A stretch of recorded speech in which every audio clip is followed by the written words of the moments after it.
personne à qui vous pensez est-elle véritablement? Quel est son caractère? Qu'est-ce qui se cache à l'intérieur d'elle? 3 tirages avec 3 tarots pour peut-être 3 personnes différentes, pour voir des choses qu'on n'a peut-être pas vues, si vous connaissez peu la personne, si vous avez l'impression de voir certains côtés d'elle et pas d'autres. Ce tirage peut être intéressant. Simplement regardez, choisissez, décidez-vous pour l'une des personnes, posez la question avec moi, comment est cette personne véritablement, et décidez-vous pour l'un des tirages. Alors pendant que vous vous décidez, je vais déjà tirer les cartes, puisque on aura besoin de 3 cartes pour chaque personne. Donc premier tirage, comment est cette personne véritablement?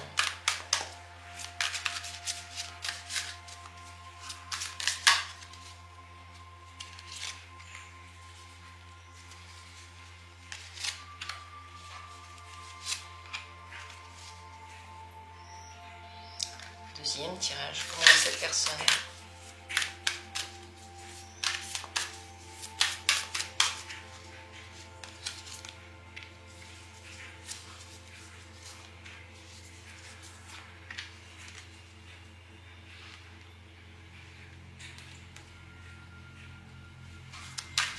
Et troisième tirage, comment est cette personne?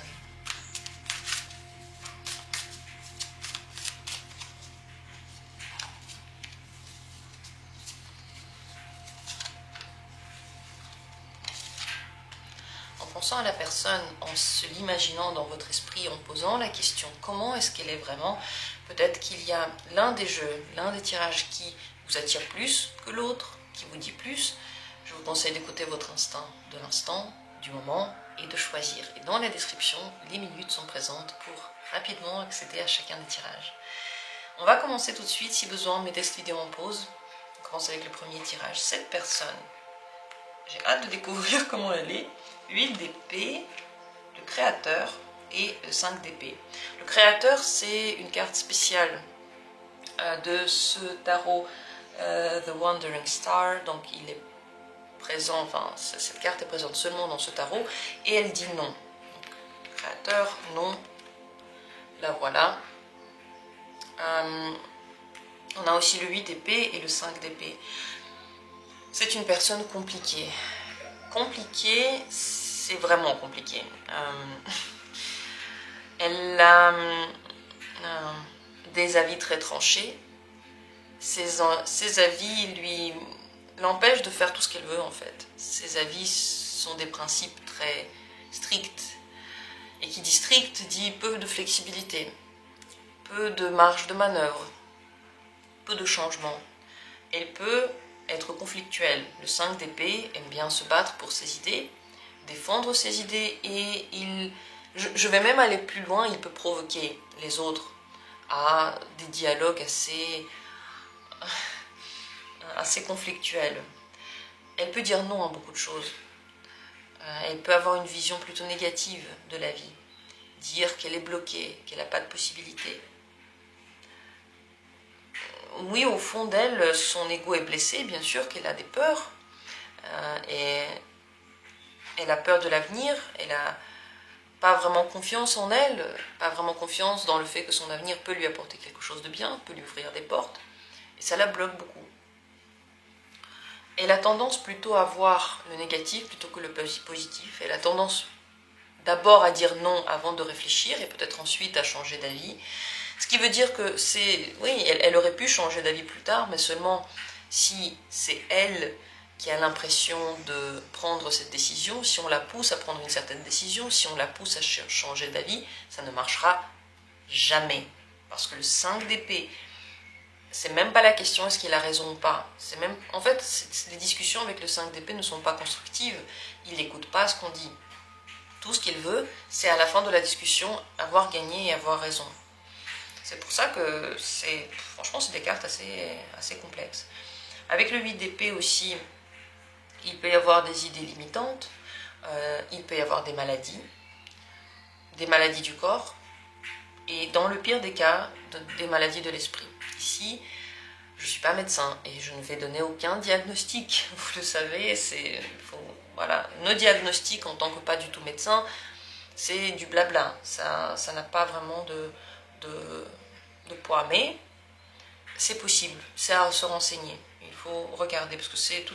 Avec le 8 d'épée, c'est toujours au moins quelque chose qui est malade. Le corps, l'esprit, il y a un truc qui est un petit peu plus faible. Pourquoi c'est plus faible? Ben justement parce qu'on ne bouge pas assez, on peut être sédentaire, on peut ne pas se donner toutes les possibilités et ne pas être assez souvent joyeux. Et la joie a un rapport direct avec l'immunité. Quand on a souvent de bonne humeur, notre immunité va bien. Quand on est déprimé, l'immunité est plus faible. Donc, ouais, vous êtes en face de quelqu'un qui peut chercher le conflit, qui peut aimer ça. Les conflits peuvent être sanglants, difficiles. Elle peut crier, elle peut être fâchée.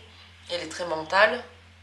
Et pourtant, son mental est assez fermé. Et donc, les principes, comme dit, difficiles à changer, à dépasser.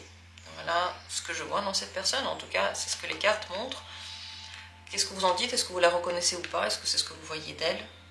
Dites-moi en commentaire. Continuons. Deuxième possibilité. Quelle est cette personne? Comment est-elle? Il y a le 2 de bâton, il y a le roi de denier et le fou. C'est un caractère intéressant et qui bouge beaucoup. C'est une personne qui aime le voyage et la découverte et l'aventure. Elle n'aime pas s'ennuyer. Ça ne veut pas dire qu'elle n'a rien de stable dans sa vie, bien au contraire. Le roi de denier se crée toujours quelque chose de stable. C'est une personne qui peut être entrepreneuse, ça peut même être un entrepreneur en tant que tel, quelqu'un par exemple qui travaille pour soi, qui est libre, qui s'inquiète pour l'argent, où le côté matériel ne le laisse pas indifférent, donc c'est important. Et cette personne gère bien les choses, enfin elle est tout à fait capable de s'organiser, d'organiser sa vie, de faire ce qu'elle a envie de faire. Ça lui arrive d'hésiter. Si elle hésite, ça veut dire qu'elle n'a pas très envie. Quand elle a très envie de quelque chose, elle y va directement.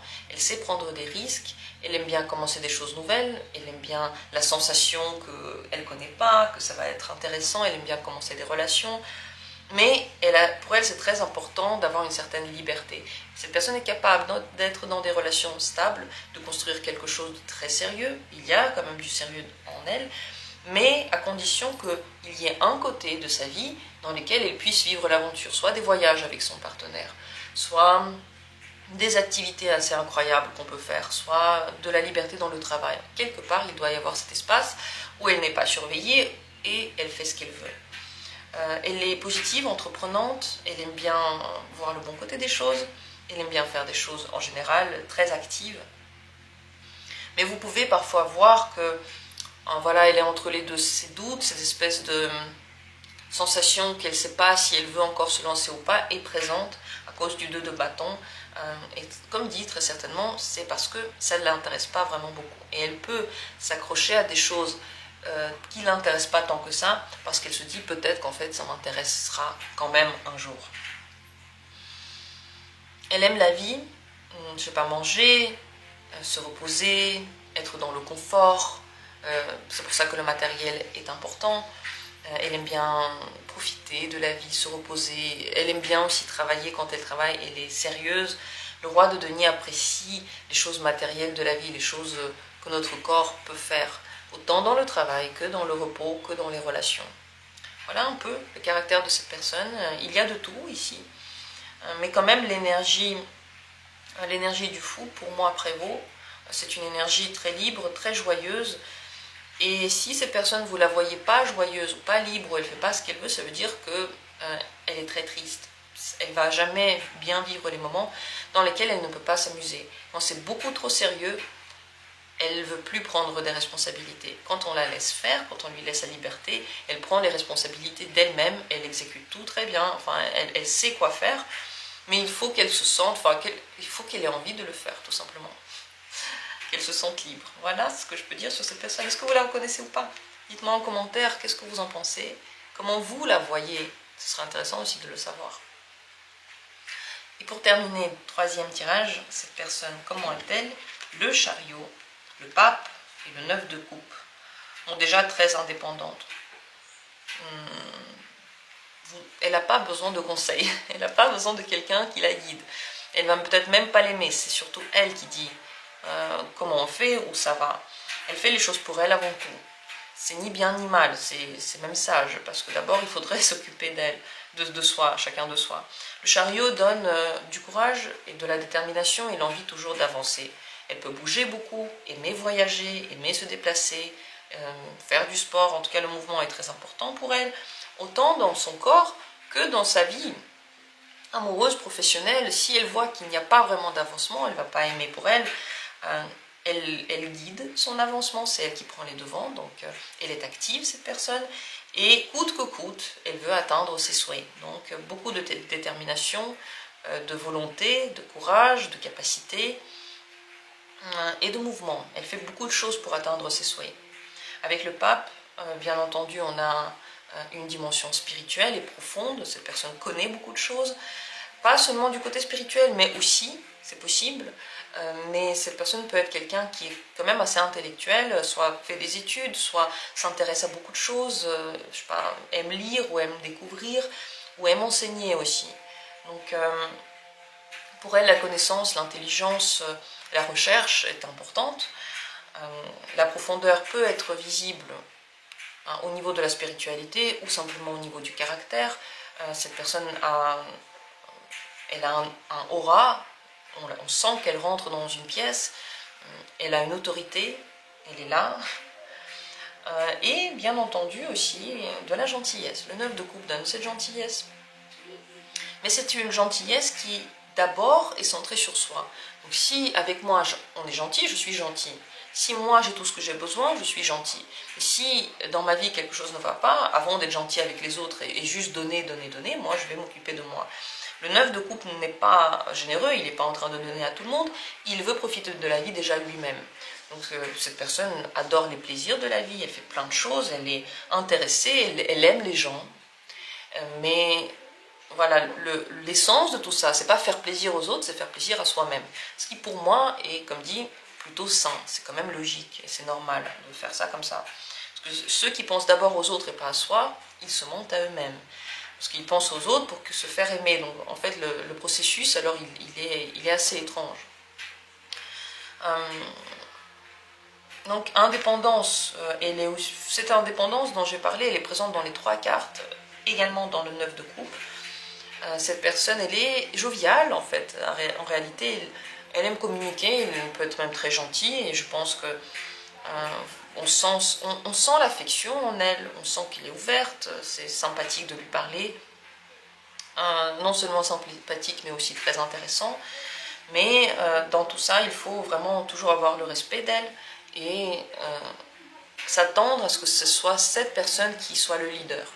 Et si on lui dit quoi faire, vous parlez dans un mur en fait. Si vous essayez de guider cette personne, de lui imposer votre point de vue, vous mettez les doigts dans l'œil, ça ne marchera jamais. Mais quand vous êtes respectueux et gentil avec elle, elle peut vous prendre dans son monde, partager avec vous tous les plaisirs et les bonheurs de la vie, et il y en a beaucoup avec elle. Donc ouais, une personne sympathique et sûre d'elle. Voilà ce qu'on voit dans ce dernier tirage. Est-ce que ça vous a parlé ou pas? Dites-moi en commentaire, j'espère que le tirage vous a aidé. Merci à tous ceux qui se sont abonnés et tous ceux qui ont laissé des commentaires. Je vous embrasse et on se retrouvera comme toujours bientôt pour les tirages prochains.